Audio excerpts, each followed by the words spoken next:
Question purement technique, est-ce que je suis audible ou bien je dois parler plus fort? Nickel D'accord. pour nous. Super. Alors, la fête de Shavuot signifie les semaines.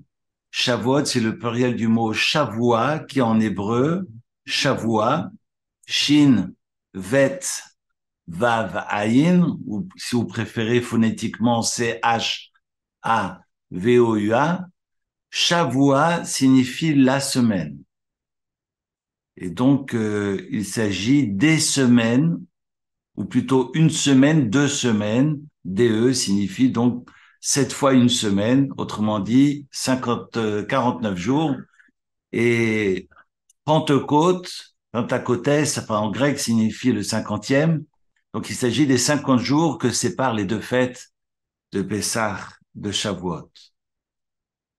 En fait, dans les faits historiques, ils sont sortis d'Égypte le 14, dans le lendemain du 14 Nissan, le 15 au matin, et donc 50 jours plus tard, le peuple d'Israël est au pied de la montagne. 50 jours, ils ne se sont pas retrouvés au pied de la montagne du Har Sinaï, du Sinaï du jour au lendemain. On pourrait se poser la question, mais il a fallu une progression, il a fallu un temps de maturation pour permettre à ce peuple jeune enfant qui sort de l'esclavage, à peine né, extirpé, tiré par les cheveux, selon certains commentateurs. Difficile, un accouchement difficile parce que, nous dit la Kabbale, ce peuple est au cas, à la 49e porte de l'impureté, donc une porte de plus et il était, entre guillemets, insortable. Et donc, il arrive au pied du Har Sinaï et a lieu la révélation, la théophanie, autrement dit la révélation d'Akadosh Baruch Hu, du Saint béni soit-il, à l'ensemble du peuple. C'est important que la transmission n'a pas été faite par quelques individus et que la Torah n'est pas une croyance, elle repose sur des faits historiques car elle témoigne de la présence de tout un peuple dans son entièreté, et même celles et ceux qui entendaient mal ont pu entendre à ce moment-là, même ceux qui ne voyaient pas ont pu voir, et donc c'est marqué, ils virent les colottes, ils ont vu les voix, et ils ont entendu, ils ont pu voir les voix, et inversement, ils est arrivé à un niveau de spiritualité tel que, comme nos âmes étaient au paradis, baignées dans la lumière céleste, et donc ils sont arrivés à un niveau de spiritualité, de morale intérieure tel que la Haggadah de Pâques, le texte que nous lisons le soir de Pessah, de Pâques, de la soirée pascale, du Seder, on écrit que si Dieu nous avait amenés jusqu'au Sinaï et n'avait pas donné la Torah, cela aurait suffi. Dayenu. Bien sûr que non. On ne sort pas physiquement d'Égypte pour nous retrouver sans la Torah, non. En fait, nos sages nous enseignent qu'ils est arrivé à un tel degré de spiritualité que la vision était tellement claire, que leur compréhension était tellement claire des attentes de Dieu que Dieu n'avait pas besoin de commander l'obéissance parce que c'était une obéissance naturelle de par leur niveau de spiritualité. Et donc, nos sages nous enseignent, et c'est ce que nous allons chanter le soir de Pessah, eh bien, il aurait suffi de sortir d'Égypte sans nous donner la Torah, parce que finalement, la Torah, elle aurait été acquise sans obligation divine. Néanmoins, néanmoins, ils vont demander non pas à obéir de leur plein gré, mais que cette obéissance soit verticale, qui est une révélation, et que Dieu demande à ce que nous accomplissions les commandements, non pas parce que nous voulions les faire, mais parce que Dieu nous demande de les faire. nous demande de les faire et d'y obéir. Cette obéissance, elle est importante, c'est de s'inscrire dans cette obéissance, dans cette relation au divin, qui va permettre finalement la naissance du peuple d'Israël. Le peuple d'Israël ne naît pas en Égypte, le peuple d'Israël naît au pied du Har Sinaï. C'est la révélation qui permet au peuple d'Israël de devenir un peuple, de se constituer en tant que peuple et de recouvrer la liberté. Cette liberté, elle est, d'accord, elle est physique en sortant d'Égypte, mais une liberté physique ne signifie rien si elle n'aboutit pas et elle ne s'inscrit pas dans une liberté spirituelle. On sait que sortir d'Égypte, on en a parlé il y a un mois, un peu plus, que sortir d'Égypte, c'est sortir de ce qui enferme. Mitzraïm, Metzarim, s'écrit de la même manière. C'est l'étroitesse de l'Égypte, mais finalement aussi l'étroitesse intérieure à nous. Et comment je m'extirpe de ce qui m'enferme, de ce qui m'englue dans mes représentations, eh bien, je dois être face à cette révélation, cette théophanie, cette révélation divine, et accepter le joug des commandements divins pour devenir enfin libre. Et paradoxalement, évidemment toujours plus difficile d'expliquer que c'est la loi qui procure la liberté, mais pensez bien, et je remonte un peu en arrière, lorsque Adam est déposé dans le paradis, dans le Gan Éden, eh bien, le jardin d'Éden devient jardin édénique qu'à partir du moment où Dieu lui dit, de cet arbre, tu ne mangeras pas. Est-ce que c'est un arbre qui n'est pas comestible? Ce sont des champignons? De quoi s'agit-il? Alors, évidemment, nos sages discutent. Est-ce qu'il s'agissait de raisins? Est-ce qu'il s'agissait de figues? En tous les cas, pas de pommes, parce que c'est totalement faux. C'est la traduction de pommus. Enfin, phonétiquement, une homophonie, on pense pommus, pomme. Alors, donc, en fait, pommus, c'est le fruit. Mais le fruit défendu, non pas, on a le droit d'y toucher, c'est la raison pour laquelle le serpent manigance, mais le fruit défendu n'est pas défendu parce qu'il n'est pas comestible, mais le fruit est défendu parce que Dieu a décidé de mettre une loi face à l'homme pour l'obliger à être responsable, à se responsabiliser. Et comment devient-il responsable? Eh bien, il est face à un choix. Quand je suis enfermé en prison, même si je suis bien loti, j'ai mon radiateur en hiver, je mange chaud matin, midi et soir, on me lave mes vêtements, j'ai de quoi manger, évidemment. Vous allez me dire, mais alors, parfois, certains vont voler d'ailleurs avant l'hiver pour être au chaud durant tout l'hiver, mais c'est juste de comprendre finalement que signifie la liberté. La liberté dans la Torah signifie la capacité de choisir. Et tant qu'il n'y a pas d'interdit de consommation dans le jardin d'Éden, finalement, Adam est dans une prison dorée. Mais cette prison dorée va disparaître au moment où l'homme est face à un choix, de transgresser ou de ne pas transgresser. Et évidemment, je dirais, c'est la liberté de transgresser ou de ne pas transgresser et, trois petits points, de ne pas transgresser, bien entendu. Ça, c'est le religieux qui vous parle. Mais donc, il est face à un choix et c'est ce qui va permettre, c'est ce qui lui procure sa liberté, autrement dit, sa responsabilité, parce que dans la Torah, qui dit liberté dit responsabilité. Et donc, sortir d'Égypte sans loi n'a aucun sens.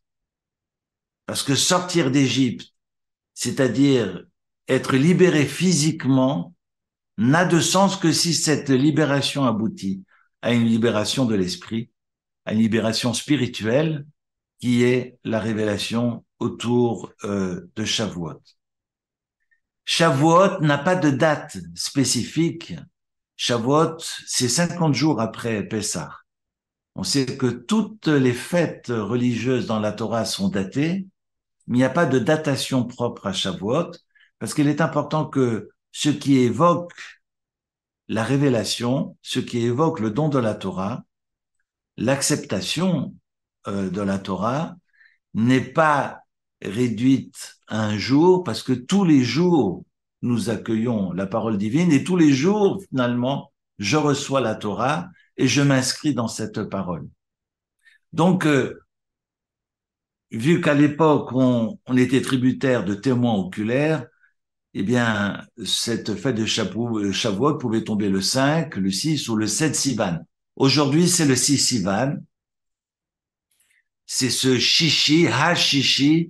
Vous savez que pour tous les jours de la création du monde, c'est marqué sixième jour, Yom Shlishi, Yom Revi, Yom Chamishi. Pour le sixième jour de la création, c'est pas marqué Yom Shishi, mais c'est marqué Yom Ha-Shishi. Le texte, je vous donne la référence. J'ai un Chumash, j'ai un Pentateuque sous les yeux, mais c'est important de rappeler. C'est marqué donc au chapitre 1, verset 31. Vayar Elohim, et Dieu a vu, et de kol asher asa, tout ce qu'il fit, ve'inetov meod, et ce fut très bien. Certains traduisent le très bien par l'introduction de la mort, qui donne sens à la vie. Bon, ça c'est encore un autre débat, et une autre soirée Zoom. Vayere vayivoker yom hashishi, ce fut le soir, et ce fut le matin, yom hashishi. Que vient faire ce he, à Yedia, que vient faire cet article, le sixième jour, et pas jour 6, parce l'allusion est faite au 6 Sivan, nous dit le Talmud, et Dieu a conditionné la création du monde autour de la révélation. Si vous acceptez la Torah, tant mieux, sinon je retourne le monde, je le ramène au tohu bohu, le monde n'a pas de sens sans la révélation de la Torah. Et ensuite, on annonce au début du deuxième chapitre, Vaychul Hashemaim, donc tout le texte en lien avec le Shabbat. Dieu entre après dans un Shabbat. Nous, on doit arrêter le Shabbat pour revenir à la semaine, mais Dieu est dans un Shabbat. Certains penseurs diront que Dieu est dans le Shabbat et l'homme a les clés du monde pour, à son tour, participer, contribuer, parachever, contribuer en tous les cas à la création du monde pour le sublimer et lui donner une dimension extraordinaire. C'est de retourner, d'arrêter le Shabbat, de revenir à l'ordinaire, mais pour prendre un peu du Shabbat, parce qu'il faut l'arrêter avec la Havdalah, avec cette séparation du samedi soir, pour prendre cette dimension et la saupoudrer, la distiller à la semaine et permettre finalement à toute cette semaine de se hisser et d'avoir un tantinet cette dimension shabbatique, une dimension plus sacro-sainte que à l'accoutumée. Alors, on a donc le sens de Shavuot, qui est la fête, je dirais par excellence, qui est non pas datée comme je le mentionnais, qui est désignée dans le Talmud par l'expression Atzeret. Atzeret veut dire Atzor, c'est comme ceux qui reviennent d'Israël ont vu des stops avec la main, il y avait marqué Atzor, Ayin Sadik Resh en dessous qui veut dire stop. Atzeret, ça veut dire la fête de clôture, parce qu'en fait, elle vient clôturer la Pâque juive, et donc on est sur un processus qui aboutit à la fête de Shavuot. La fête de Pessah n'a de sens qu'à travers la fête de Shavuot.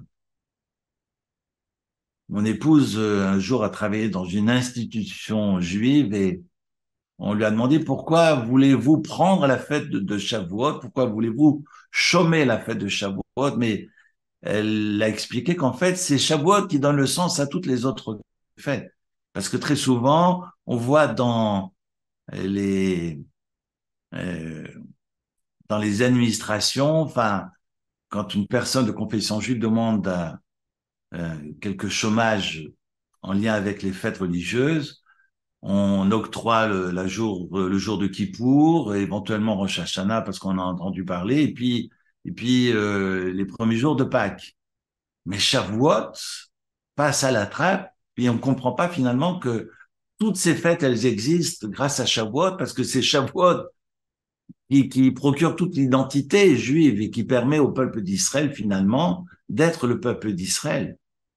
Parce que sans la révélation, euh, comme dit le prophète Amos, j'avais ça sous les yeux tout à l'heure, mais je l'ai gardé, je trouve ça magnifique. Amos qui dit au chapitre 9, n'ai-je pas fait sortir Israël d'Égypte comme j'ai fait sortir les Philistins de, de Caphtor et les Araméens de Kir. Donc en fait, quelle est la différence entre Israël, les Philistins, les Araméens? Ben, c'est Shavuot, c'est la révélation. Sinon, vous sortir d'Égypte, et j'ai également déplacé des populations d'ailleurs, que ce soit de Syrie ou que ce soit d'Ukraine. Et quelle est votre spécificité, votre singularité, si ce n'est Shavuot, si c'est la révélation, qui est donc la Torah et qui va donner le sens à la mission, à cette noblesse qui est avant tout, qui n'est au grand jamais représentée par des droits, mais des devoirs, devoirs de représentation et d'exemplarité. Donc c'est un processus.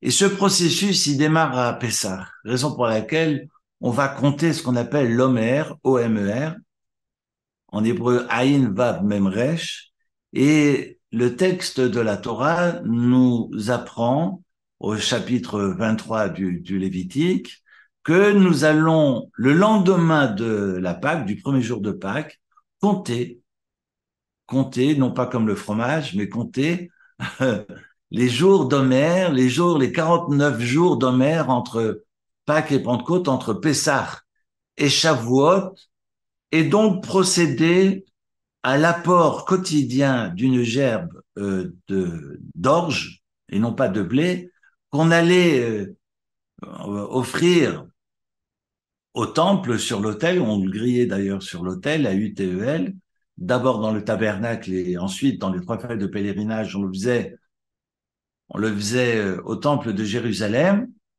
Et cet apport est un apport donc régulier. Tous les jours de l'Homère, on compte. Et ce comptage est fondamental. Parce que si j'oublie un jour, eh bien, le comptage ne peut plus se refaire.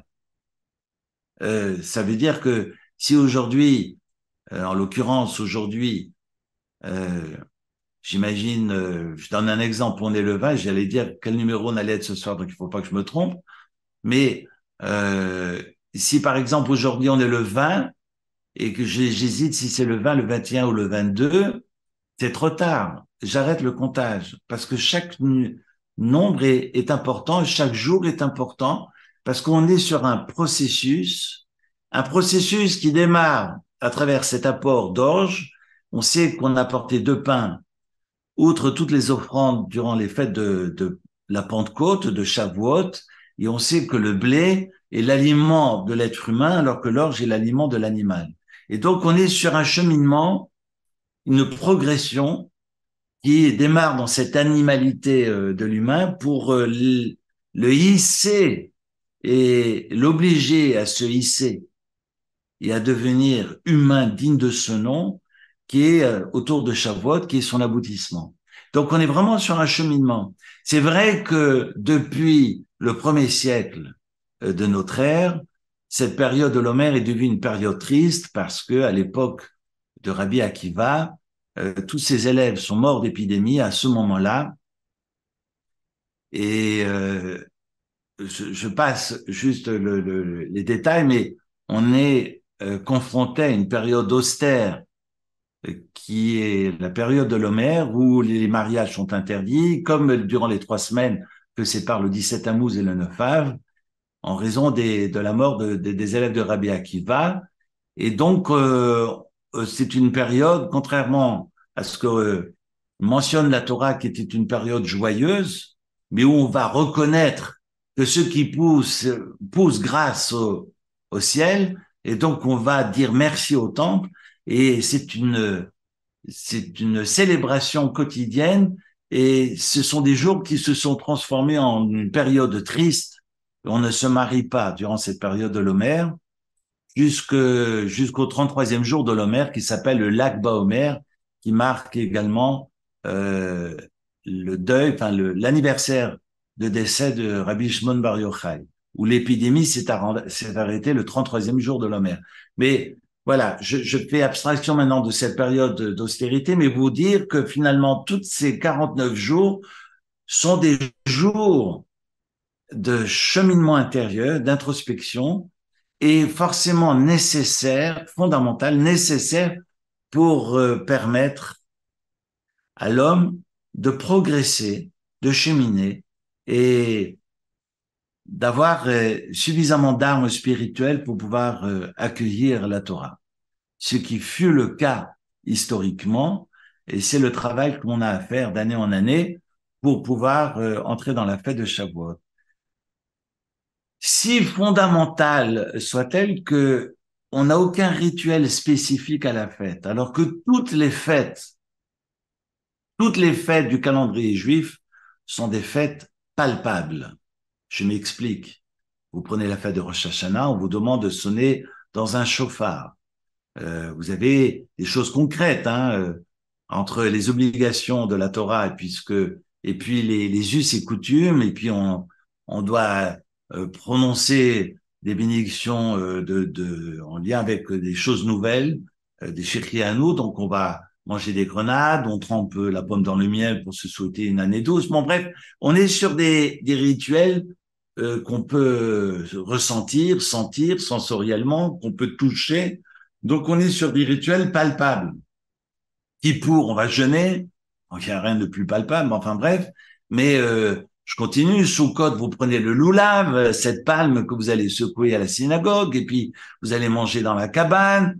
Simchat Torah, vous dansez avec la Torah. Ensuite, on est sur des fêtes rabbiniques autour de Hanouka et de Purim. On allume les bougies. On a partagé cette fête ensemble. Purim, qui marque, c'est le carnaval juif, on va réciter la Megillah à la synagogue, et puis on se déguise, et on offre des mets à ses voisins, etc. Pessah, la Pâque, la fête alimentaire par excellence. On passe son temps à manger. Alors vous allez me dire, mais la spiritualité dans tout ça, ben oui, c'est pour comprendre que signifie manger un pain azim, que signifie de manger des herbes amères, que signifie de boire 4 coupes de vin durant la soirée pascale, le seder. Donc on est vraiment sur des fêtes, mais toutes les fêtes du calendrier sont des fêtes qu'on peut toucher, qu'on peut ressentir, qu'on peut pratico-pratique, dont les rituels finalement sont palpables. J'utilise ce vocable parce qu'il exprime vraiment mon intention. Quand j'évoque la fête de Shavuot, il n'y a absolument rien de palpable. Vous allez me dire, mais c'est pas une fête restrictive. Bien sûr, c'est une fête restrictive comme toutes les autres fêtes. Donc, à l'instar du Shabbat, on aura 39 travaux interdits, excepté 2, celui de pouvoir porter à l'extérieur et de pouvoir cuire à partir d'un feu préexistant, mais allumé préalablement. Donc, mais on est sur une fête restrictive. Ben, alors vous allez me dire, mais alors on fait quoi? Ben, alors on va prier, bon, on va réciter d'ailleurs le premier jour de Shavuot les 10 commandements à la synagogue.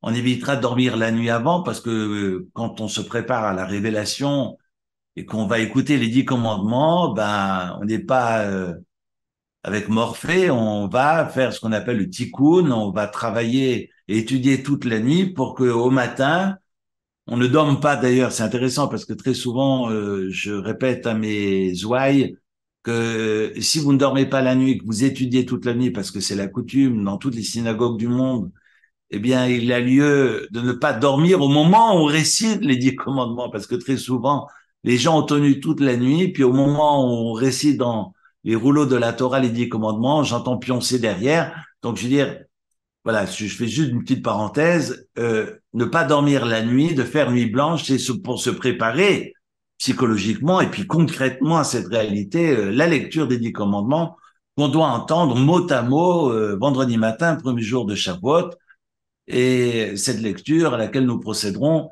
à la synagogue et qu'on peut entendre dans toutes les synagogues à travers le monde le premier jour de Shavuot. Mais on n'a rien de concret. Vous allez me dire, oui, mais il y a ce tikkun, il y a cette nuit blanche, ok. Mais là, c'est par rapport à une récitation, au texte de la Révélation, le chapitre 19 de l'Exode. Et donc, nous allons répéter le matin de Shavuot, mais à part la prière et à part dormir et étudier, mais il n'y a rien de palpable. Nos sages nous enseignent que s'il y avait eu un rituel palpable, propre à la fête de Shavuot, eh bien, ça aurait été réducteur. Et vu que cette fête est fondamentale, pour que rien ne la réduise, eh bien, il n'y a aucun rituel propre à la fête, qui appartient à la fête et qui serait réducteur. Il ne faut absolument pas qu'il y ait un rituel spécifique à Shavuot, comme sonner dans un chauffard ou parce qu'on va penser Shavuot est égal à chauffard. Shavuot, c'est égal à, je ne sais pas moi, veiller à la combustion d'une lumière spécifique ou non, Shavuot, on a dépassé. Vous allez me dire, alors c'est la fête de l'esprit? Non, parce que c'est concret. Il y a une prière, il y a des restrictions au niveau des travaux, comme Shabbat. Donc on est sur du pratico-pratique, mais vous n'avez pas un rituel propre à la fête pour éviter toute réduction et permettre justement cette élévation. Ça, c'est le deuxième point que je voulais mentionner. D'abord, pas de datation. Ensuite, pas de rituel particulier. Ensuite, une célébration qui commémore le don de la Torah qui a été fait dans le désert. Alors, vous allez me dire, si c'est un mariage entre le peuple d'Israël et Dieu, moi, généralement, les mariages, on les fait, je sais pas moi, au Beau Rivage, quand on a les moyens, ou à la synagogue Beth Yaakov, c'est joli, Genève. Je sais pas si vous connaissez, il y a une Genève, dans la Suisse francophone, Suisse romande, il y a une très belle synagogue où parfois il y a des mariages. Et puis la fête, on la fera au bord du lac. Enfin, on connaît assez de salles mais on a un mariage. Alors je suis ironique, bien entendu, mais alors si on fait un mariage, alors qu'on le fasse en Israël, il y a assez de salles à Tel Aviv, au bord de la mer, pour marquer les esprits, ou bien à Jérusalem. Alors si vous voulez pas faire ça dans la salle, faites ça dehors, devant le cotel, devant le mur voilà, le mur. Euh, J'allais dire le mur des lamentations, mais enfin le mariage, c'est pas triste. Enfin si, on raconte que veille de mariage, on envoie les mariés devant le Kotel Amaharavi, le mur des lamentations pour apprendre, mais c'est une blague, hein, mais c'est pour apprendre aux mariés à parler à un mur. Mais bon, mais ça c'est une blague, je retire ma blague. Mais, mais voilà, non, je reviens plus sérieusement. Pourquoi ce mariage a été effectué, a été opéré dans le désert? Je pense qu'on a assez de lieux magiques en Israël pour célébrer ce mariage entre le peuple et Dieu. Et c'est ça qui est important aussi à retenir, parce que le désert n'appartient à personne. Parce que la Torah, Israël, est responsable de son témoignage, mais la Torah est accessible à toutes et à tous. C'est pour ça que la Torah est donnée dans le désert. Et c'est aussi pourquoi la Torah a été donnée sur une montagne qui n'est pas la plus haute du monde, non pas au Tibet, mais sur le Sinaï. Et aujourd'hui, personne ne peut vous dire avec certitude qu'il s'agit de cette colline, de cette colline ou de celle autre. Parce que justement, la Torah doit être partout. Et elle est tellement partout, elle n'est pas spécifique à un espace désigné. Enfin, particulier que même derrière, dans le Saint des Saints, derrière les tentures qui séparaient le Saint du Kodesh à Kodashim, on sait que quand on entrait dans la maison de Dieu, dans le temple ou dans le tabernacle, précédemment, durant les 40 ans de désert, on avait la table des pains à droite, on avait le chandelier à 7 branches à gauche, à l'entrée du Heichal, on avait l'autel des parfums, mais le Talmud, nos sages, nous enseignent que chaque élément a une place spécifique, ni à gauche, ni à droite, ni plus près, ni moins près. Je veux dire, chaque élément, et le Talmud est long là-dessus, il faut pas déplacer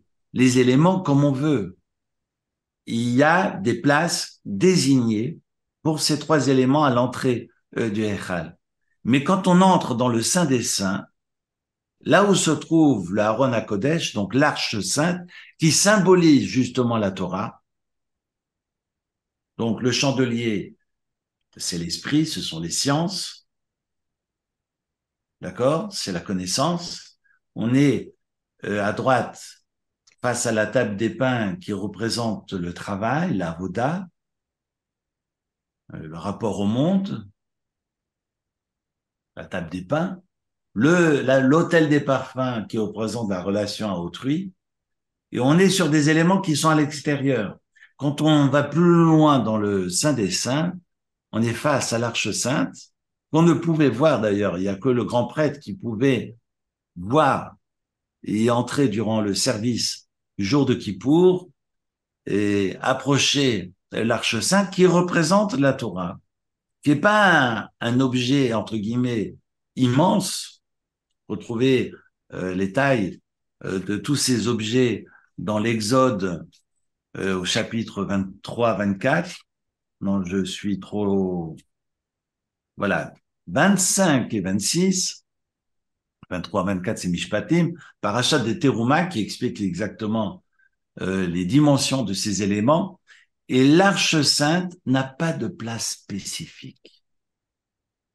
Et si je bouge l'Arche Sainte, si j'ose, en fait, il n'y a rien de grave parce que, si j'ose dire, parce que finalement, l'Arche Sainte, elle peut être à droite, elle peut être à gauche, elle peut être au fond, elle peut être devant. Finalement, il n'y a pas d'espace. Dans cet espace du Saint des Saints, il n'y a pas une place particulière pour l'Arche Sainte parce que toutes les places participent d'eux. De la même manière que la Torah n'a pas été donnée à Jérusalem ou à la salle Moïchele de Tel Aviv ou sur la plage de Césarée, qui est une très belle plage. Non, la Torah a été donnée dans le désert parce qu'elle appartient à tout le monde. Et tout le monde peut y accéder. Pas de place spécifique. Et finalement, sur la montagne, la plus petite de toutes, c'est marqué au début des maximes des pères. Je regardais si j'avais un livre de prière derrière moi. Et donc, dans les maximes des pères, le texte commence en disant que Moïse a reçu la Torah du mont Sinaï. Et tout le monde pose la question, mais Moïse a reçu la Torah au mont Sinaï, pas du mont Sinaï, c'est pas Monsieur Montagne qui a remis la Torah. D'ailleurs, c'est marqué Moïse a reçu la Torah du mont Sinaï et va la transmettre à Josué, qui lui-même la transmet aux anciens, qui, ces derniers, la transmettent à l'Assemblée, au Sanhédrin, à Anshe Knesset Agdola, et donc les sages qui vont suivre et qui vont permettre la transmission. C'est une affaire de transmission. D'ailleurs, la religion juive n'est pas la religion du livre, mais la religion juive est la religion de la transmission du livre. Donc c'est une affaire de transmission parce que le mot Torah, c'est un substantif qui vient du verbe haro, racine trilitère, ces 3 lettres, he, resh, he, H-R-H, he, resh. Et le verbe haro veut dire enseigner. Donc le mot Torah signifie enseignement, transmission. D'ailleurs, le mot Mishnah signifie également transmission, et le mot Gemara vient du verbe gamer en araméen qui veut dire aussi transmission. Le Talmud signifie également transmission. Donc c'est une affaire de transmission. Sens de la vie, la transmission. C'est intéressant. Je reviens à mon texte des Maximes des Pères. Moïse reçoit reçoit la Torah de la montagne. D'abord, pour recevoir, il n'y a que Moïse qui peut recevoir. Parce que le texte va continuer à dire, on est sur un texte du Talmud, hein, les Maximes des Pères, hein, où on peut retrouver sur Google les Maximes des Pères, et vous aurez des textes écrits et rédigés en français. C'est une Mishnah qui, en fait, à l'origine du Talmud, hein, le Talmud a d'abord été rédigé à travers la Mishnah et ensuite la Gemara. Et donc, cette maxime nous décrit cette réception de la Torah par Moïse, et c'est marqué Kibel. Mais pour pouvoir recevoir, il faut être en mesure de faire le vide en soi. Et le seul à avoir fait le vide, c'est Moïse. Ce n'est pas Josué, ce n'est pas les anciens, c'est Moïse. Parce que pour pouvoir recevoir, si j'ai la main qui est pleine, je ne peux pas prendre. Pour pouvoir prendre, je dois ouvrir la main. Mais si j'ai quelque chose dans la main, je vais avoir du mal à prendre. Donc, je suis obligé de lâcher ce que j'ai dans la main pour prendre. Comprendre, comme prendre d'ailleurs. Mais si je veux recevoir, je suis obligé donc de lâcher. Toujours intéressant de savoir ce qu'on va lâcher pour pouvoir recevoir. Et nos sages nous enseignent que Moïse a été le seul à avoir su faire le vide en lui pour pouvoir accueillir la parole divine. C'est marqué Moshe Kibel Torah. Il l'a reçu, signifie donc qu'il a fait le vide en lui pour pouvoir accueillir cette parole. Ensuite, Messaroua le Yoshua. Il va la transmettre, mais Messaroua veut dire Massar, Massoret, transmettre, mais il veut dire aussi Messirut Nefesh, c'est-à-dire faire aller au-delà de ses capacités parce qu'il a fallu faire preuve d'un immense dévouement pour essayer de faire passer le témoin et que Josué puis les anciens puissent à leur tour accueillir cette parole. Parce que eux ne sont pas à la mesure de Moïse. Et pourquoi il la reçoit du Sinaï et pas au Sinaï? Parce que le Sinaï représente l'humilité par excellence. Donc il n'y a que Moïse qui peut recevoir du Sinaï la parole divine.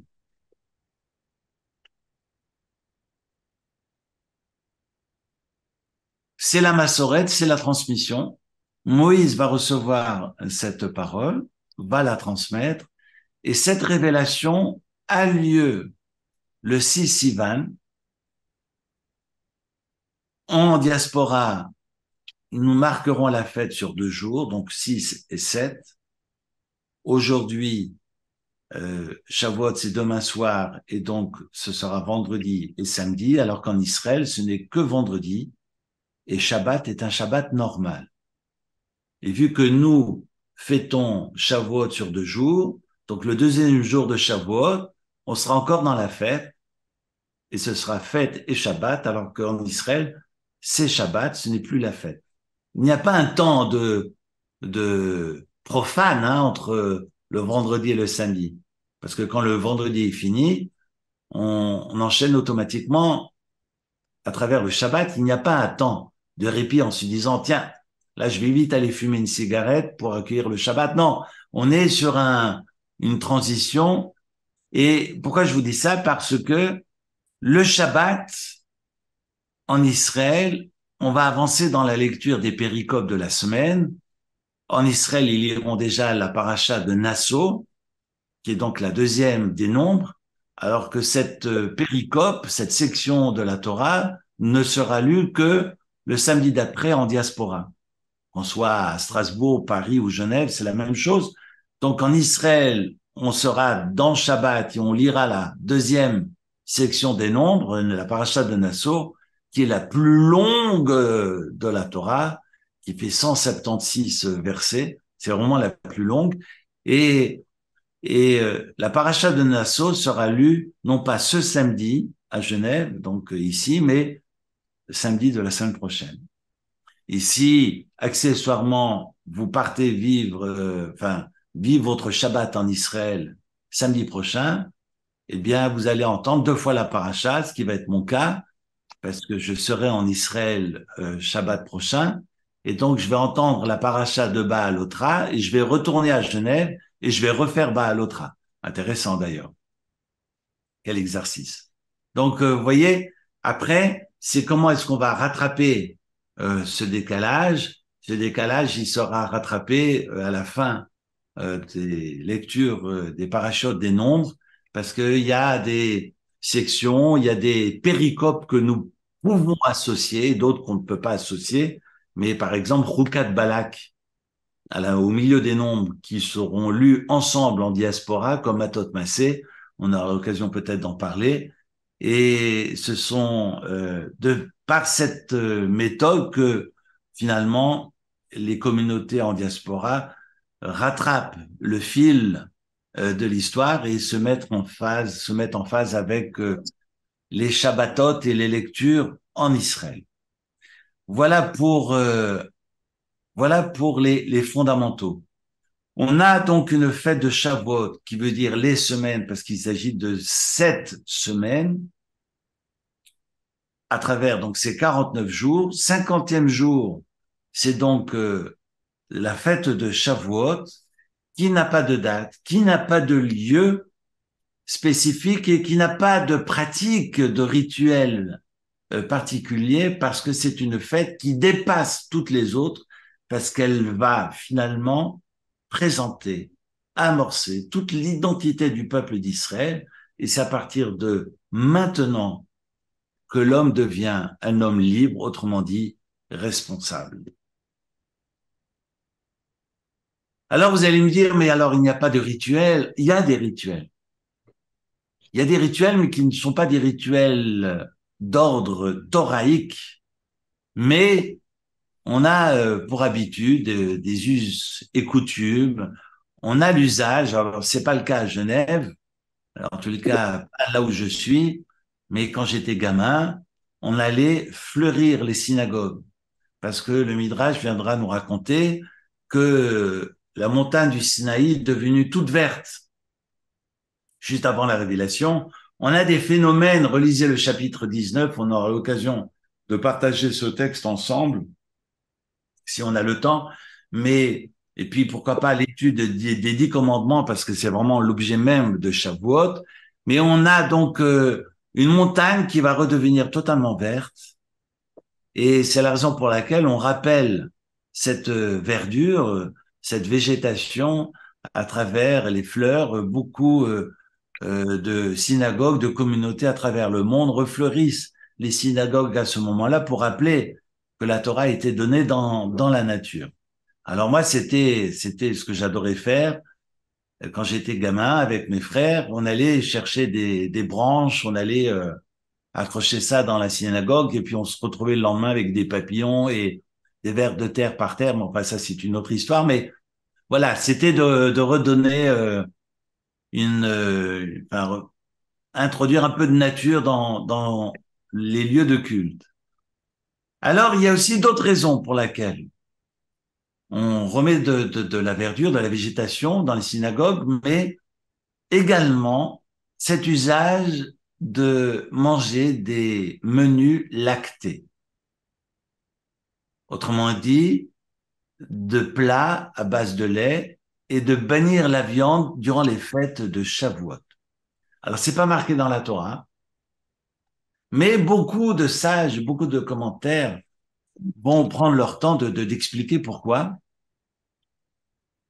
En fait, d'abord, c'est tout à fait logique, vu qu'ils reçoivent la Torah, ils n'ont pas eu le temps de cachériser la vaisselle, parce qu'à partir de la révélation, ils deviennent juifs en tant que juifs et sont assujettis à des règles de cacheroute. Autrement dit, on ne mélange pas les produits carnés et les produits lactés.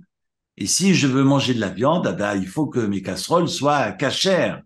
Et pour les cachériser, il faut les passer au feu, etc. Donc, on n'est pas sur des prières, c'est pas, on est sur des procédures chimiques. Donc, il faut cachériser ces vaisselles. Et les vaisselles ne sont pas encore cachères, donc il a fallu se rabattre sur les yaourts Yoplait. Non, je rigole. Mais il a fallu manger des menus lactés à ce moment-là parce qu'on ne pouvait pas faire autrement. Ça, c'est une explication qui est souvent répétée dans les textes et qui paraît tout à fait logique. En fait, des explications, on pourrait en avoir une centaine. Et je vous laisse la liberté de chercher sur le rabbin, chez le rabbin Google, parce que le rabbin Google, il donne pas mal d'informations, parfois un peu tirées par les cheveux, quand on en a encore un peu, comme moi. Mais en tous les cas, il y a des explications qui sont très belles, mais je vais vous en donner, je vais vous en donner deux.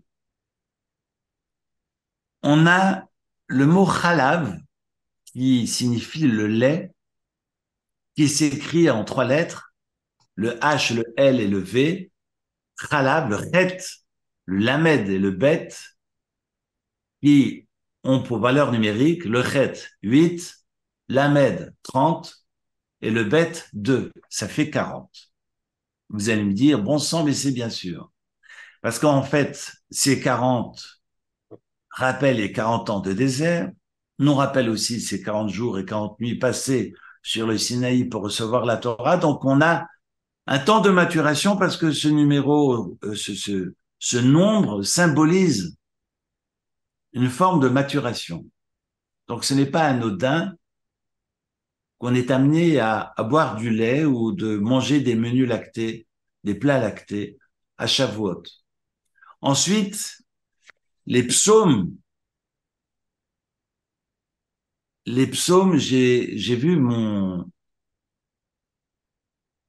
un texte où les psaumes nous rappellent, je ne l'ai pas ici sous la main, mais c'est marqué dans les psaumes, Har Gavnonim, que la montagne est appelée aussi Har Gavnonim, et on sait que Gavnonim vient aussi du mot gvina qui veut dire le fromage.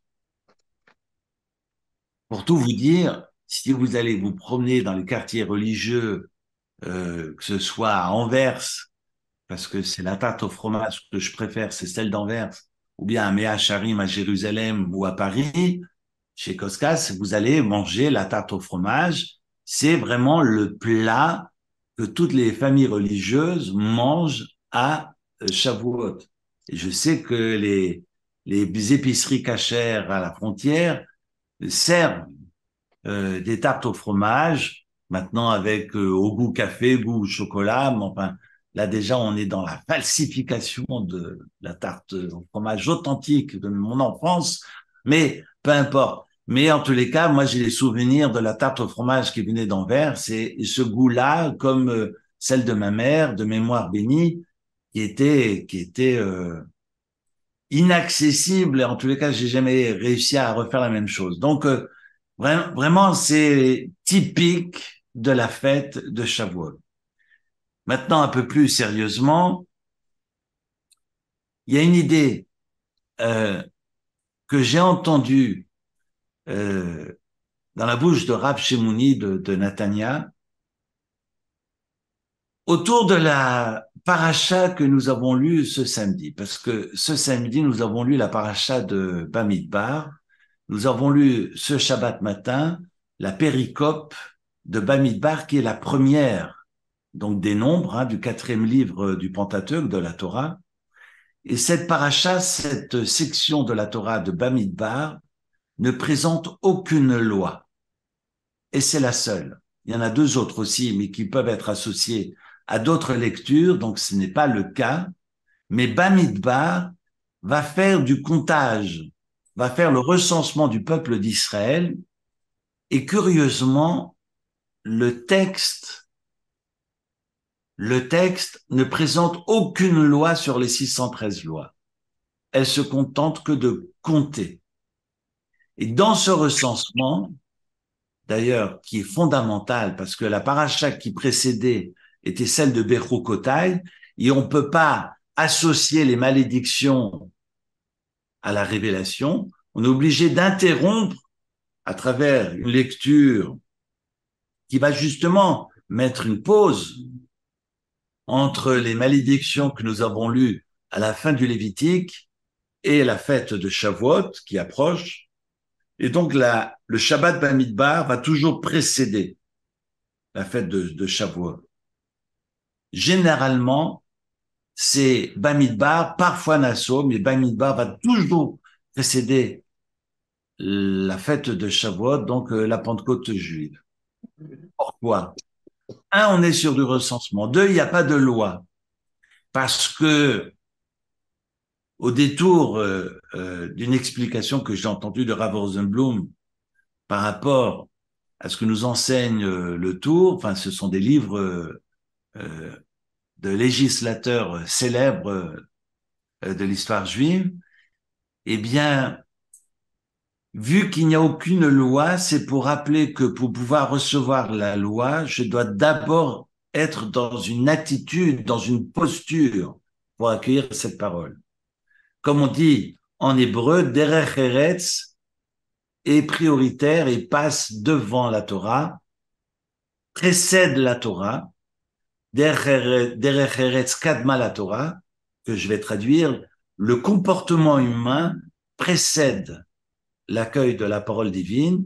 Et rappelez-vous que Jéthro, le beau-père de Moïse, avant que Moshe ne monte sur le Sinaï pour la révélation, vient dire à Moïse, tu peux pas régler les affaires sociales à toi tout seul, tu dois mettre en place des tribunaux de 10, de 50, de 100, et donc il vient régler les affaires sociales et quelque part vient enseigner à Moïse que avant de lever les yeux au ciel, il faut être en mesure de régler les affaires sur le plan horizontal. Et j'ai envie de répéter, de paraphraser mon père de mémoire bénie, avant d'aller faire les malins, soyons en mesure de vivre ensemble. Donc avant de recevoir la parole divine et d'assister à la révélation, encore faut-il être capable de se donner la main, de s'accepter, de se respecter et de vivre ensemble. Et c'est ce que Yitro vient enseigner à Moïse.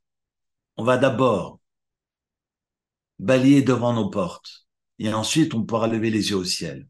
Ensuite, on pourra rentrer dans les temples, dans les synagogues pour accueillir la parole de Dieu. Eh bien, la paracha de Bamidbar fait office de ménage. On est dans cette introspection. On est dans ce rapport au Derech Eretz, Kadma la Torah. Le Derech Eretz qui, en fait, mot à mot, signifie le chemin de la terre, mais que je vais traduire ici par l'attitude, le comportement décent. C'est cette décence qui est obligatoire pour pouvoir accueillir cette parole à travers la fête de Shavuot. Et on est sur une paracha qui fait un recensement, et j'en viens à répondre à ma question tout à l'heure. Pourquoi mangeons du lait? Eh bien, figurez-vous, on nous raconte, alors attention à prendre avec des guillemets, on nous raconte que le plus petit nombre recensé, la plus petite des tribus recensées au début des nombres, c'est la tribu de Lévi. Les Lévis sont en tout et pour tout, et on va les compter depuis l'âge d'un mois, sont 22 273, très exactement, vous pouvez vérifier, j'ai vu ça le week-end dernier. 22 273, alors que les autres tribus sont 60 000, 70 000, 80 000, même au-delà. Donc, et on comprend pas que Lévi soit aussi peu nombreux. C'est vraiment la tribu la plus petite en nombre. Alors que cette tribu de Lévi n'a pas souffert de l'esclavage, parce que Lévi n'a pas été esclave. Et puis, Deuxièmement, la tribu de Lévi n'a pas participé au veau d'or, donc personne n'est mort de par les dérives qui ont suivi ce culte du veau d'or, une débauche, plus de 3000 morts, ça a été une catastrophe. Mais Lévi n'a pas participé au veau d'or. Donc vous allez me dire, oui, mais alors ils avaient tout le temps d'avoir des familles nombreuses, si j'ose dire. Et curieusement, linéarité totale depuis la naissance de cette tribu, depuis son arrivée en terre d'Égypte, durant l'esclavage et au sortir d'Égypte. 22 273. Le Rav Shimoni que j'ai entendu la semaine dernière rappelle que au début de l'Exode, c'est marqué Kasher Yanu Oto Ken Yirbe Vechen Yifrotz. À la mesure des souffrances, et plus Pharaon mettait la pression, plus le peuple a été fort et s'est hissé encore plus haut et encore plus loin.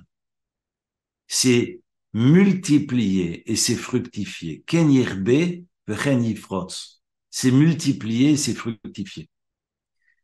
C'est intéressant.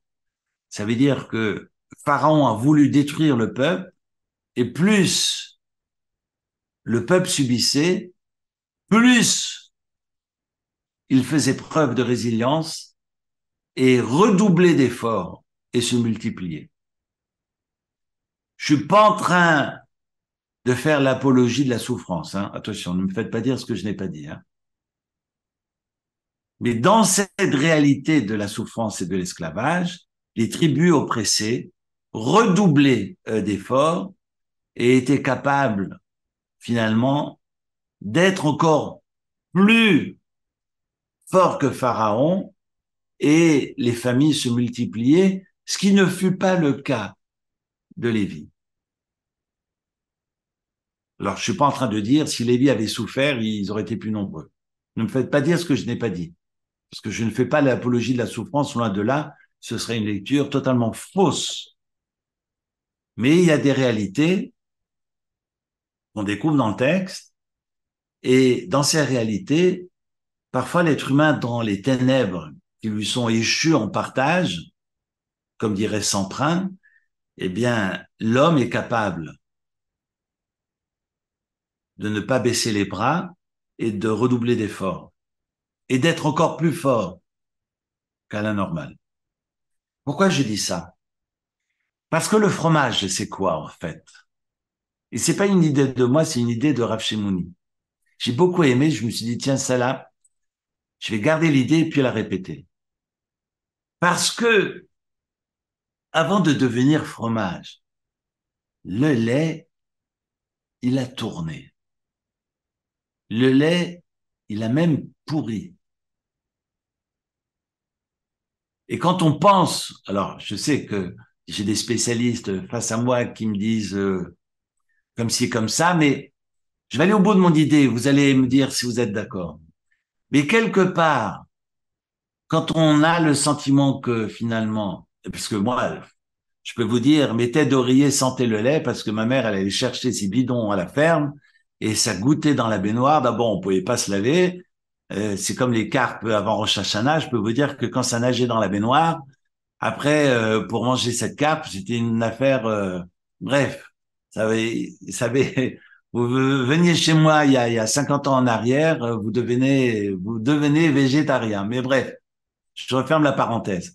Alors, il y avait effectivement ce lait qui goûtait au-dessus de la baignoire, et puis après, bon, les laitait, les lavait, nous les rendait, et puis on sentait le fromage toute l'année. Bon, bref, mais le lait, quand il a caillé, en fait, on a le sentiment qu'il est foutu. Et c'est là qu'on a le fromage. Et c'est là qu'on a toutes ces pâtisseries qu'on mange à Shavuot.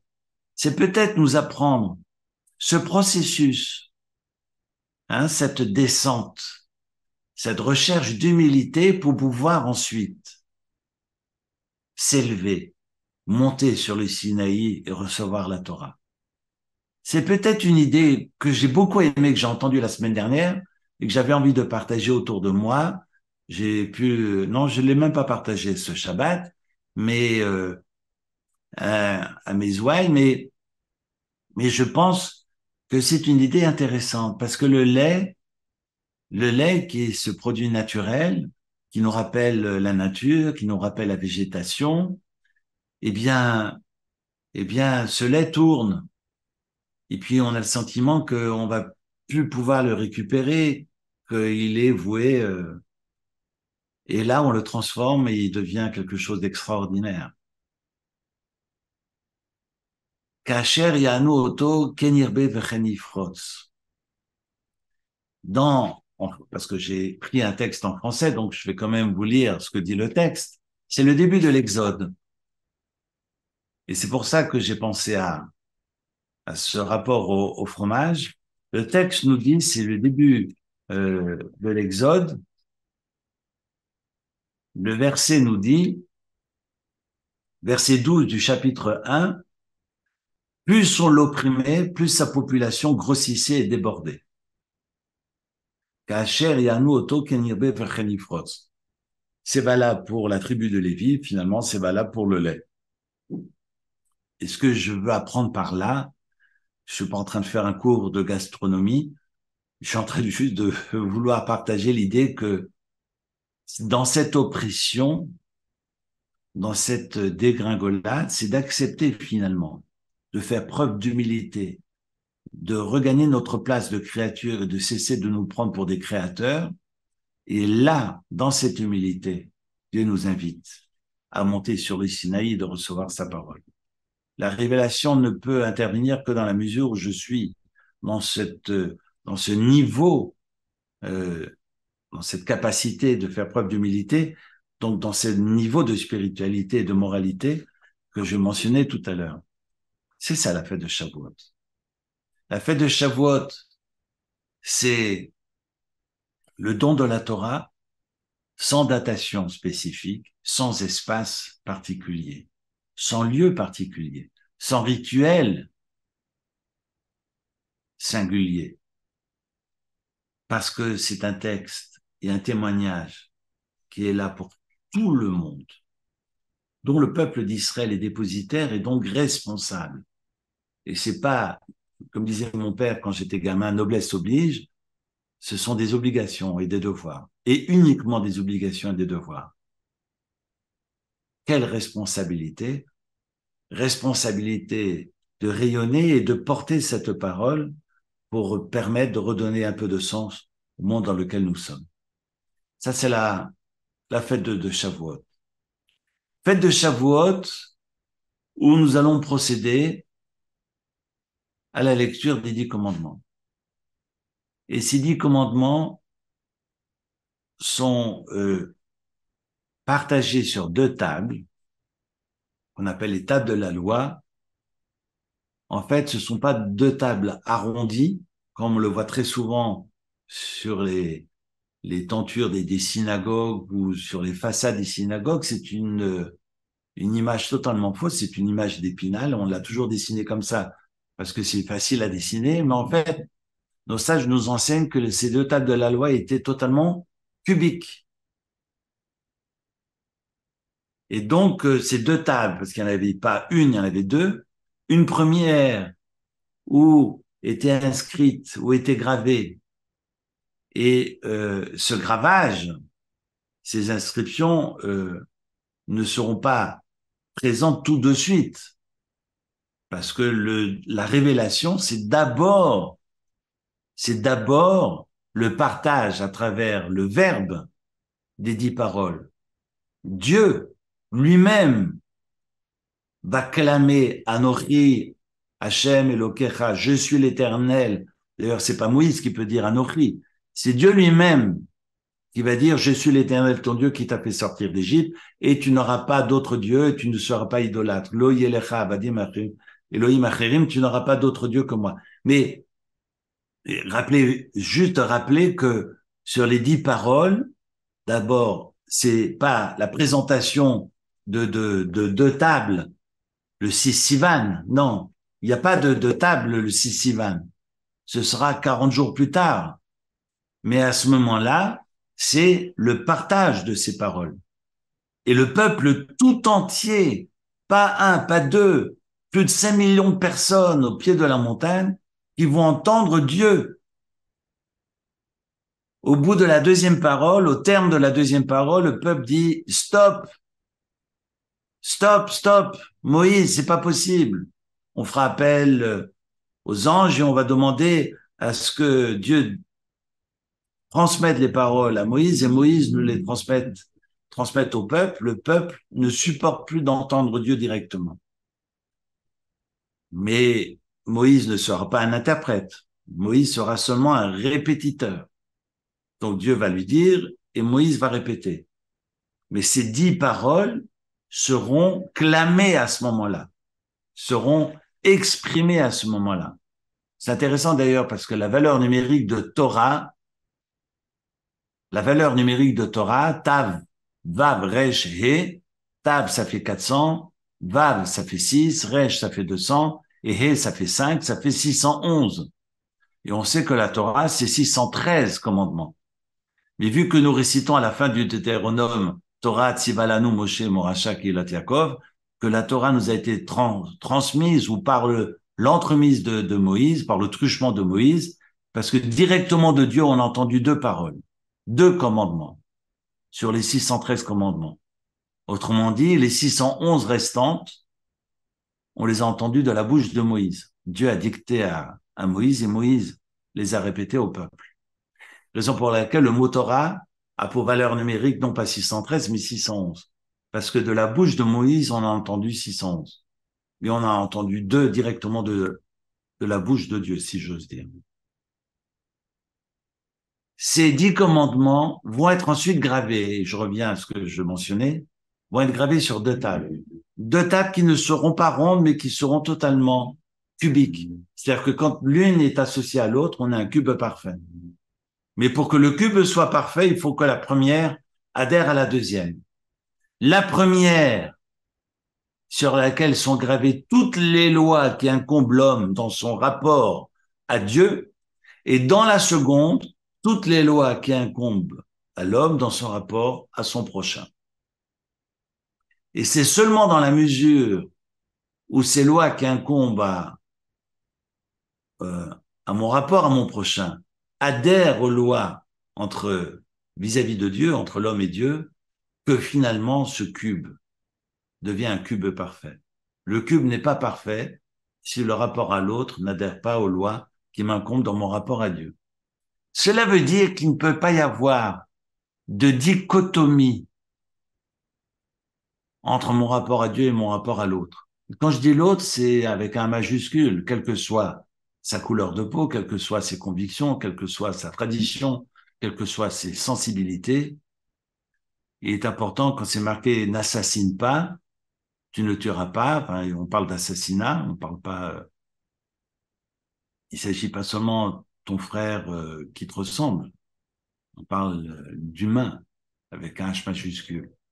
C'est important hein, de répéter. Quels sont ces 10 commandements?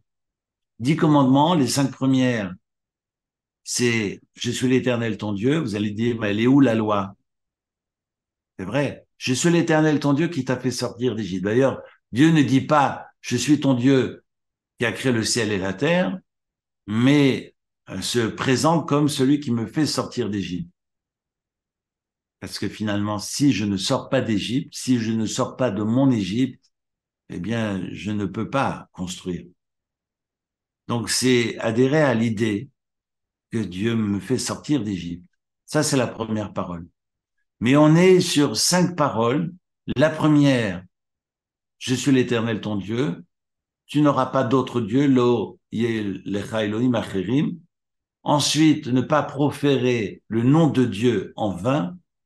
4e, de respecter le Shabbat, donc la cessation de travail le 7e jour de la création. Et 5e, le respect que je dois à mes parents biologiques. Donc c'est intéressant. D'ailleurs, le rapport aux parents est une loi entre moi et Dieu, non pas une loi entre moi et mes parents. Bon, vous avez 1 heure pour répondre à la dissertation. C'est la blague que je fais très souvent à la synagogue. Vous avez 1 heure pour réfléchir à la question. Mais en tous les cas, on est sur 5 lois, comme me rappelait Marc-Raphaël Guedj, dans Ben Guedj, qui disait 5 lois avec un ordre, avec une hiérarchie, parce que Dieu me dit, si tu veux me prouver que tu crois en moi, il ne te suffit pas que de dire, j'adhère à l'idée qu'il y a un seul Dieu et que je ne suis pas idolâtre, mais encore faut-il être dans ton rapport à Dieu par le verbe et également par les actes. Le Shabbat et le respect que je dois à mes parents, lorsque je pousse par exemple la chaise de mon père, eh bien, je prouve que Dieu existe. Autrement dit, croire en Dieu, c'est pas que dans l'esprit, c'est également dans les actes. Et il y a un ordre, parce que je pourrais me réduire à cette idée de quelque chose qui me dépasse, c'est ma définition du religieux, mais tachles, finalement, est-ce que dans les actes, je prouve que Dieu existe? Oui, à travers la troisième, à travers la quatrième et à travers la cinquième. La troisième, on est dans le verbe, et dans la quatrième et dans la cinquième, on est dans les actes. Sur la deuxième table, où il y a sur cette deuxième table que 87 lettres sur les 620 lettres. Vous allez me dire, 620, tu parlais de 613, Eric. Oui, c'est 613 plus les 7 lois des rabbins, donc ça fait 620. Et il y a 620 lettres sur les 10 commandements, sur les 2 tables de la loi. Mais il y en a plus à droite qu'à gauche. Il y en a plus dans le rapport à Dieu. Et donc les lettres, forcément, s'écrivent plus petites, parce qu'il faut de la place pour écrire autant. Alors que du côté gauche, quand on parle de ne pas assassiner, de ne pas commettre d'adultère, de ne pas voler, les lettres sont immenses. Peut-être que là, c'est montrer l'importance du rapport à l'autre, parce que les lettres sont immenses. Parce que sur cette deuxième table, il n'y a en tout et pour tout que 87 lettres. C'est quoi ces 5 lois dans mon rapport à l'autre? Ne pas tuer, je traduis plutôt par ne pas commettre d'assassinat. 2, ne pas commettre d'adultère. 2, ne pas voler. 2, ne pas faire de faux témoignages.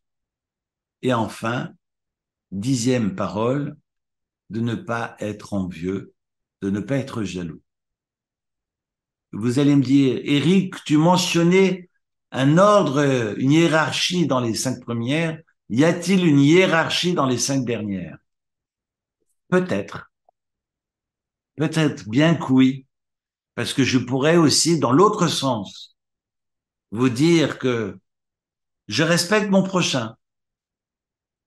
Mais respecter son prochain, c'est pas seulement ne pas le tuer. Ce n'est pas seulement de ne pas commettre d'adultère ou de ne pas voler. Mais la quatrième et la cinquième parole viennent sceller et nous donner l'ordre d'importance. Parce que je pourrais très bien me contenter de ne pas tuer mon voisin pour prouver que je l'aime et que je le respecte. Contentons-nous de respecter son prochain. Et je pourrais bien venir vers vous en disant, et pavaner comme un dindon, vous voyez, j'ai respecté mon voisin de palier, je ne l'ai pas assassiné. Vous allez me dire, Eric, bravo, quel homme. Il n'a pas tué son voisin. Mais c'est pas ça, respecter son prochain. Respecter son prochain, c'est de ne pas le tuer, de ne pas commettre d'adultère et de ne pas voler. Et là, on est sur du passif. Croiser les bras. Je croise les bras et c'est bon, je suis dans le respect. Non, non, non, non, non. Non, non, parce que la neuvième nous parle de la parole. Là, on est dans les actes. Là, on est dans la parole et là, on est dans l'esprit. C'est encore plus important. Non, quand je dis plus important, ça ne veut pas dire que je peux tuer. Non, c'est-à-dire que je n'ai pas tué, je n'ai pas commis d'adultère et je n'ai pas volé. Mais c'est insuffisant dans le respect à l'autre. Et Dieu me dit, si tu crois en moi et que tu veux me prouver que tu respectes ton prochain, alors je veux t'entendre. Comment tu t'exprimes vis-à-vis des autres? Qu'est-ce qui sort de ta bouche? Parce qu'à travers le verbe, on peut faire autant de mal qu'avec les actes. Les mots peuvent tuer. Ne fais pas de faux témoignages. L'otane vereacha et shaker. Après, je peux épiloguer parce qu'il y a beaucoup de commentaires que on pourrait prendre chaque parole et développer parce que les commentaires sont extraordinaires sur chacune d'elles. L'otane vereacha et shaker. Ça veut dire ne réponds pas pour l'autre. C'est-à-dire que laisse l'autre exister et être à sa place, qu'il occupe et qu'il puisse s'épanouir sans que tu l'obliges à penser comme toi tu penses. Parce que ça, c'est pas l'amour d'autrui, c'est pour sa différence. Ne fais pas autrui ce que tu ne veux pas qu'on te fasse. Mais je reviens simplement au sens obvi, sens littéral, ne pas faire de faux témoignages, c'est à dire faire attention de ce que j'évoque, ce que j'exprime, parce qu'à travers finalement ma parole, je peux me fourvoyer et commettre l'impensable. Quand, et je l'évoque souvent dans mes visites, quand je lis dans les journaux qu'il y a des gamins qui mettent fin à leur jour parce qu'ils sont harcelés à l'école, ils sont pas harcelés avec des tanks et des avions. Ils sont harcelés par les mots. Regardez l'horreur des réseaux sociaux aujourd'hui. Vous êtes comme ci, vous êtes comme ça, derrière un clavier, on peut toujours insulter les gens. Et puis il y a des gens qui mettent fin à leur jour à cause de ça. Bien sûr que les mots tuent. D'ailleurs, le mot parole en hébreu se dit davar, qui est la même racine, les mêmes lettres que déver, la peste. Donc la parole peut être la peste, la parole peut être la mort, et on peut causer la mort par les mots. Et la Torah va plus loin. Dieu me dit, ne te contente pas de rester les bras croisés, fais attention à ce qui sort de ta bouche et fais attention à ce qui se passe dans ta tête. Parce que dans ta tête, tu peux être envieux et tu peux faire du tort à l'autre. Et on ne mesure pas. Je parlais avec des cliniciens hier matin sur les douleurs fantômes. Euh, je sais que ces douleurs existent quand on enlève un membre et que la douleur peut rester. Et puis c'est mesurable parce que je travaille avec un neuropsychiatre qui est dans ces exercices. C'est passionnant, mais en fait on se rend compte, plus on avance, on n'a rien inventé parce que la Torah nous l'enseigne, que tout ce que l'on fait a des répercussions visibles et non visibles. Et que parfois on imagine qu'on ne fait rien, qu'on ne cause rien autour de soi, alors que la Torah nous enseigne que tout ce que l'on fait a des répercussions, mais sur le plan cosmique, pas seulement autour de soi, sur le plan cosmique. Donc dans tous nos gestes et tout ce que l'on pense et tout ce que l'on dit, bien nous semons la bénédiction ou bien la malédiction autour de nous. Et la raison pour laquelle, quand je dis faire attention à ce qui se passe dans la tête, c'est sûr que si mon voisin gagne au loto, si je lui apporte le champagne, c'est pas pour lui dire bravo, mais c'est pour en avoir un morceau. Donc, qu'est-ce qui se passe dans la tête finalement? Est-ce qu'on est réellement, quand on est dans l'amour gratuit, est-ce qu'on est réellement dans quelque chose de gratuit et désintéressé? Quand on est dans cet élan vers l'autre, est-ce qu'on est réellement dans un élan désintéressé? C'est pas évident. Et je dois balayer devant ma porte parce qu'on est tous dans cette responsabilité qui n'est pas évidente, qui n'est pas facile. Comment je peux être soucieux et rechercher finalement le bien d'autrui sans attente de retour? C'est pas facile. On a un texte, on a une prière, et je vais peut-être ne pas trop déborder parce que sinon on va finir à Shavuot, c'est demain soir. Mais j'ai envie de finir avec une histoire. Quand j'étais gosse, et j'aime beaucoup raconter cette histoire, quand j'étais gosse, mon père me racontait qu'il y avait un homme à Strasbourg qui lui disait, sachez Henri, mon père s'appelait Henri, Henri Ackermann, sachez Henri qu'à la droite du bon Dieu, il y a une chaise qui est réservée pour ceux qui s'occupent des biens de la communauté sans attente de retour. Et que sur cette chaise, il y a beaucoup de toiles d'araignée. C'est intéressant, c'est-à-dire, parce que de s'occuper des affaires de la communauté, on est tous à s'affairer pour le bien de son association, de sa fondation, de sa plateforme, de sa communauté, sa synagogue, sa famille, son travail. Enfin, bon, moi, je touche, je bricole un peu partout, mais finalement, dans tout ce que l'on fait, alors si on est payé pour, on peut aller se coucher, mais dans tout ce qu'on fait, est-ce qu'on est réellement désintéressé? Parce que si, par exemple, j'offre une salle à la synagogue, je tiens à ce qui a marqué à l'entrée de cette salle, sur la porte, salle offerte par Monsieur Ackerman. Il y a une prière le samedi matin dans le rituel, très intéressant.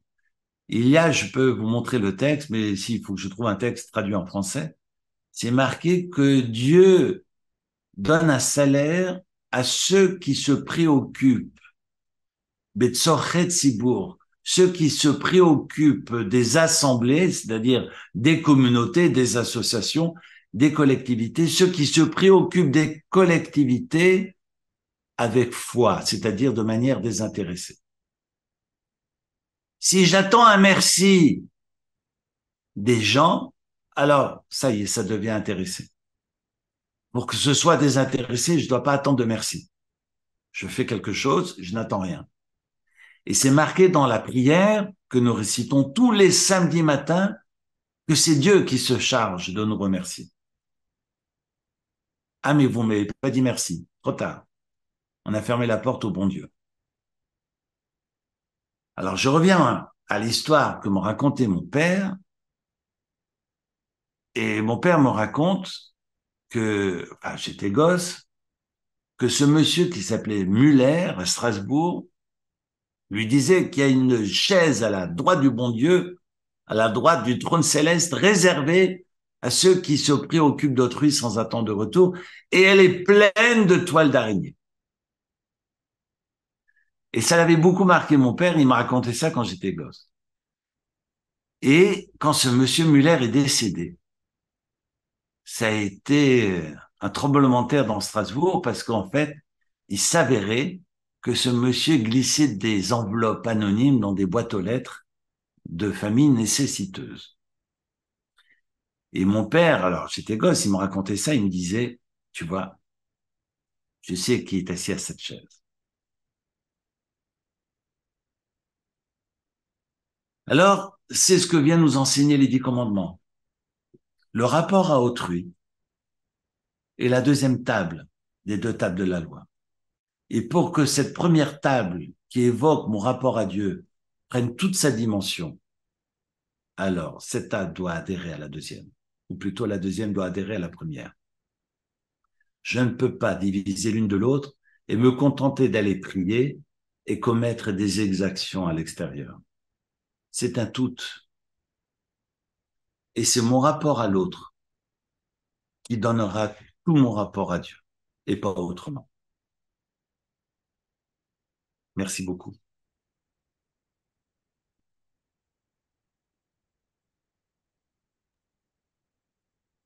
Merci. C'est marrant, comme tout ce que tu as dit, en fait, ça fait écho à certains de nos écrits. Ça nous aide à comprendre nos écrits. C'est intéressant. Est-ce que quelqu'un a une question? Pas tu veux, t'es d'accord de répondre à quelques questions? Bien, bien avec joie. Voilà, s'il y en a. Moi, j'en, Euh, moi, moi, je- j'en ai une. oui, alors attends. Moi, j'en avais juste une. Tu dis qu'il n'y a pas de rite à Shavuot, mais quand même, dans Lévitique, il y a la question des deux gâteaux qu'on amène à Shavuot, au temple, l'offrande, et puis il y a comme les épis. Oui, oui, il y a tous ces balancements. Je suis d'accord. Mais comme il y a des offrandes à toutes les fêtes. Il y a des offrandes, il y a des sacrifices à toutes les fêtes de pèlerinage. Mais vous n'avez pas un rituel spécifique à la fête de Shavuot. D'accord. Parce qu'on va avoir un nombre très clair, tout est quadrillé aux trois fêtes de pèlerinage. On va apporter même des sacrifices de Réia, c'est-à-dire de se montrer, comme on dit en bon français, allez vous faire voir à Jérusalem. Parce qu'en fait, on a l'obligation, c'est ça les fêtes de pèlerinage. On pèlerine, on monte à Jérusalem pour se montrer. D'ailleurs, curieusement, miraculeusement, euh, le parvis du temple s'élargissait, même les trottoirs, on avait l'interdiction, c'est marqué dans le Talmud, de mettre des pots de fleurs aux fenêtres parce que les gens dormaient dans la rue. Mais voilà que toute la population juive de par le pays est présent durant les fêtes de pèlerinage. On procède à ces offrandes, mais il y a des offrandes comme il y a des offrandes à toutes les fêtes. Mais il n'y a rien il n'y a pas un rituel propre à la fête. Il n'y a rien de particulier. À Shavuot, on prend un loulav. On vient le secouer dans le temple de Jérusalem. Mais Shavuot, rien. Je ne vais pas secouer ma tarte au fromage dans l'enceinte du temple. Imaginez, surtout avec la chaleur, tarte au fromage. Il n'y a qu'à Hmm. Anvers qu'on mange de la bonne tarte au fromage. C'est vrai qu'à Mea Sharim, dans les vieux quartiers ultra-orthodoxes de Jérusalem, j'ai mangé de la bonne tarte au fromage. Donc, il vous reste encore 24 heures pour aller à Anvers en chercher. D'accord. Dominique avait une question. Oui, alors désolée, ma caméra, elle fonctionne plus, donc c'est pas que je veux venir invisible, c'est par la force des choses. Moi, il y a une question qui m'interpelle, c'est cette histoire du comptage.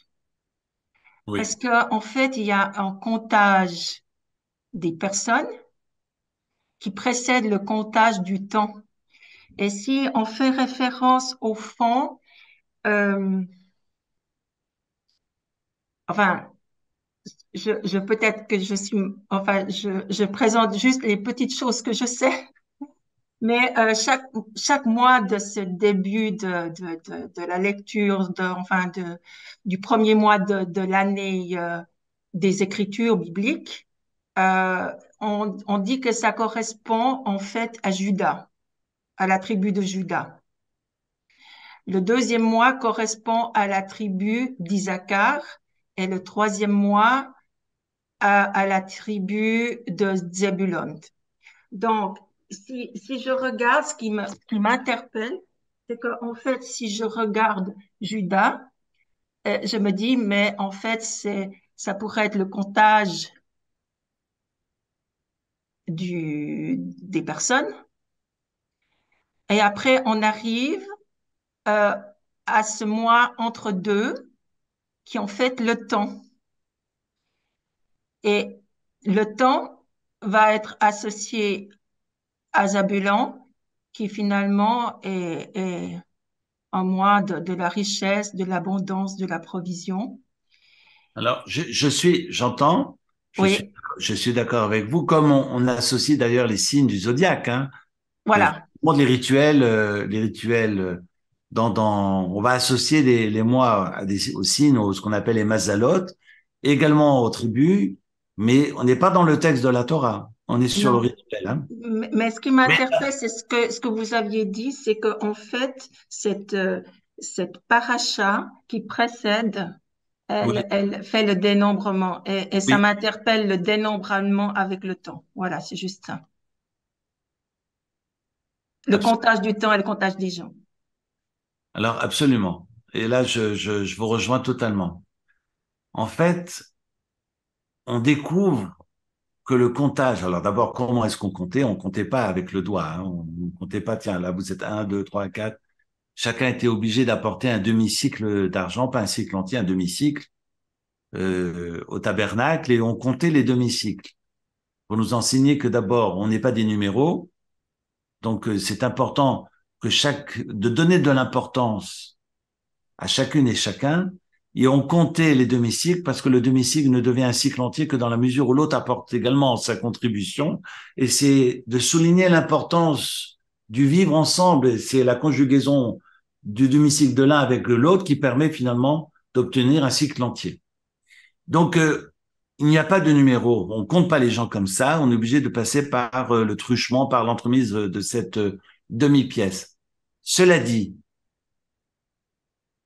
on se rend pas compte que signifie compter. On va même avoir, dans le texte que nous avons lu samedi dernier, Dieu qui demande, et alors il vient de les compter il y a à peine 10 mois, même pas, parce que le veau d'or, c'était il y a 9 mois et des poussières. Et Dieu redemande à ce que nous comptions. C'est incompréhensible. Dieu sait combien ils sont. Pourquoi compter? Rachid dira, c'est pour montrer l'amour qu'il a de ce peuple et il veut montrer cette affection et donner de l'importance à chaque instant, pas seulement après 10 mois, mais à chaque instant, il veut savoir. Et on nous enseigne que pour la tribu de Lévi, vu qu'il demande un comptage à partir de l'âge de 1 mois et non pas à 20 ans, il demande à Moïse d'aller auprès de chaque tante de la tribu de Lévi pour savoir quels sont ses enfants qui ont dépassé 1 mois. Mais évidemment, il va pas demander au père de famille de sortir de sa tente. Donc, il demande famille Lévy, Albert Lévy, Samuel Lévy, combien vous êtes? Et c'est Dieu lui-même, parce que le texte nous raconte que c'est une voix céleste qui sortait de la tente et qui mentionnait les noms des enfants. Alors, vous allez me dire, Dieu demande à Moïse d'aller compter chaque tante et chaque famille des Lévites, et au final, quand il va auprès d'eux, pour qu'il n'y ait pas de fausseté, eh bien, la famille restait dans la tente et c'est Dieu lui-même qui mentionnait le nom des enfants appartenant à la famille en question. Et ainsi, auprès de chaque tante. Alors pourquoi Dieu, vous voyez bien, qui sait exactement combien sont-ils, a-t-il besoin de procéder à ce comptage, d'être sopher? C'est important parce que aujourd'hui, euh, je vais à l'école et mon professeur ne me calcule pas. Je vais à mon travail, mais mon travail, personne ne me calcule. Je vais dans un cercle, personne ne me calcule. Je vais chez moi, personne ne me calcule. Je fais exprès, hein. Mais en français, aujourd'hui, on dit être calculé. J'aime beaucoup le français pour ça. Parce qu'en hébreu, on dit ulosoferoti. Il ne me calcule pas. Aujourd'hui, j'entends même mes enfants parler, quand on parle de relations amoureuses ou on essaye voilà, on cherche à se marier, on dit ou l'osoferoti, il ne me calcule pas. Et on a repris d'ailleurs cette expression en français, hein, qui a tout son sens, parce qu'en fait, le texte vient nous apprendre que peut-être on n'est pas calculé ici, peut-être qu'on n'est pas calculé à la maison, peut-être qu'on n'est pas calculé au travail, peut-être qu'on n'est pas calculé auprès de ses amis, mais Dieu me calcule. Et Dieu ne cesse de me calculer. Autrement dit, Akadosh Baruch Hu soferoti. Dieu me calcule et me donne de l'importance et me dit, mais moi je te calcule parce que tu es important.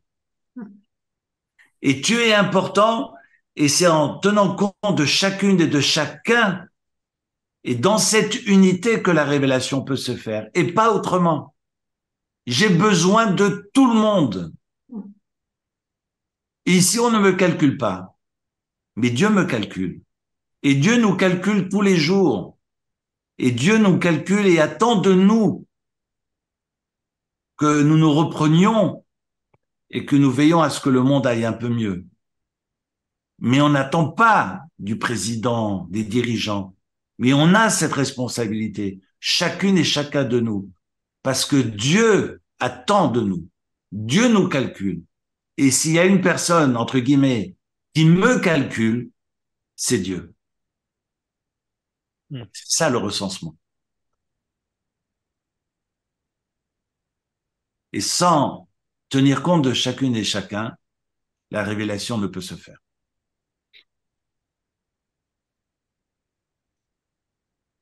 J'ai une question, mais ça risque d'ouvrir une parenthèse trop longue. Je te la poserai de manière privée. Et le temps? Ben, le temps, c'est ça, c'est le calcul. Quand on parle du temps, je peux pas être 47 ou 48 ou 49. Il faut savoir, je suis le 47, je suis le 48 ou le 49e jour. Aujourd'hui, on était le 48. Je n'ai pas encore compté. Mais il faut savoir, est-ce qu'on est le 47, 48, 49, 50? On joue pas avec les chiffres. Quand une épouse dit à son mari, aujourd'hui, je suis le 4e jour, le 5e jour, quand on parle du cycle, excusez-moi, mais je veux dire, mais alors attends, on est le 3e jour, le 4e jour. On joue pas avec les chiffres. C'est pas possible. Et de la même manière, quand on est dans ce comptage, Dieu nous dit, attention, c'est important de compter, de prendre en compte. C'est pour ça que très souvent, j'interromps mes collègues en AMS ou à l'hôpital quand on me dit la prise en charge de tel patient. Je dis comment? Qu'est-ce que j'ai entendu? La prise en charge? Non, non, non. On prend pas en charge. On prend en compte. Anne-Rose, faut mettre ton micro. Je vais juste dire merci. Ouais. Voilà, c'est pas vraiment une question, mais c'est un peu une frustration parce que on a vécu une nuit d'Halloween, on a lu tous les psaumes avec un autre couple. Et pour nous, le matin, c'était exceptionnel. Vraiment, on n'avait pas de sommeil. On était tellement remplis, tellement joyeux. Euh, on a fait ça qu'une fois, malheureusement. Et puis, bah, cette nuit de la Torah, pourquoi les femmes sont exclues? Parce que toutes les femmes n'ont plus forcément la charge d'enfants, comme nous, on a les petits-enfants arrière. Alors, je vous arrête tout de suite. Les femmes ne sont pas exclues. Les fatigués sont exclus. C'est ça, c'est peut-être ça la différence. Et quand je vois les gens fatigués, je leur demande d'aller se reposer pour être en forme pour écouter les 10 commandements. Non, non, non, mais moi, j'ai de mon temps. Alors, j'évoque souvent mes parents de mémoire bénis, mais ma mère donnait des cours toute la nuit. Donc, il n'y a pas... Non, non, non, non, loin de là, oh là. Mais vous savez, on est dans des cultures où on a très longtemps écrasé les femmes. Et vous savez à cause de quoi? On les a empêchés finalement de s'épanouir et d'apprendre. Mais vous savez pourquoi? On avait peur Non, mais la raison est toute simple. aussi. C'est parce que les hommes étaient ignorants. C'est la seule et unique raison. Et de peur, face à cette soif d'apprendre, les hommes étaient tellement ignorants et ne savaient tellement rien, dans une ignorance tellement crasse, que comment je peux finalement dominer si ma femme me dépasse et se met à apprendre? Ouais, c'est ça. Je suis terrible, hein, Oui. mais je combats l'ignorance du matin au soir. Étudier, étudier, étudier, femme comme homme, c'est fondamental que tout le monde ouvre ses livres et apprenne et permette finalement et enseigne. Parce que quand on sait un peu, il faut le partager. Donc il faut transmettre, il faut apprendre. Et puis c'est pas réservé aux hommes, loin de là, bien au contraire. Et voilà, les écoles aujourd'hui, peut-être dans notre vieille dans notre vieille France, notre vieille Europe, on a encore des images, mais vous allez à Matane, à Jérusalem, il y a des écoles talmudiques où vous avez les femmes qui en savent autant, sinon plus, que beaucoup d'hommes. Donc, que ce soit en Amérique, mais surtout en Israël. Il y a beaucoup, beaucoup, beaucoup d'écoles pour femmes. Ma fille était dans une école très, très poussée et, après le bac, et je l'ai envoyée un an là-bas pour qu'elle ouvre les livres et qu'elle apprenne. Et je pense que c'est fondamental. Cette autonomie de la pensée, elle est importante pour tout le monde. Mhm.